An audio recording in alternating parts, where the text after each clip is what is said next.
কিভাবে হবে পৃথিবীতে আবার সত্যযুগের সূচনা? দেবতাদের দিব্যবর্ষ অনুযায়ী কলিযুগ 1200 দিব্যবর্ষ, অর্থাৎ 4,32,000 সৌরবর্ষ হবে। এই সময় যুব অবস্থা শেষ হয়ে যাবে এবং 20 বছর বয়সে মানুষ বয়স্ক হয়ে যাবে। গঙ্গা নদী শুকিয়ে বৈকুণ্ঠে ফিরে যাবে। যখন কলিযুগে 10,000 বছর অতিক্রান্ত হয়ে যাবে, তখন সমস্ত দেবদেবীরা পৃথিবীলোক ত্যাগ করে নিজ নিজ স্থানে ফিরে আসবেন। মনুষ্যত্ব শেষ হয়ে যাবে।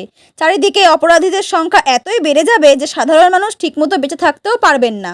পুরাণ অনুসারে তখন ভগবান বিষ্ণুর 10ম অবতার কল্কি অবতারের জন্ম হবে, আর তিনি কেবল 3 দিনেই পৃথিবী থেকে সমস্ত পাপীদের বিনাশ করে পুনরায় ধর্ম স্থাপন করবেন। তারপর পৃথিবীতে অনবরত 12 বছর টানা বৃষ্টি হবে। এর ফলে পুরো পৃথিবী জলমগ্ন হয়ে যাবে।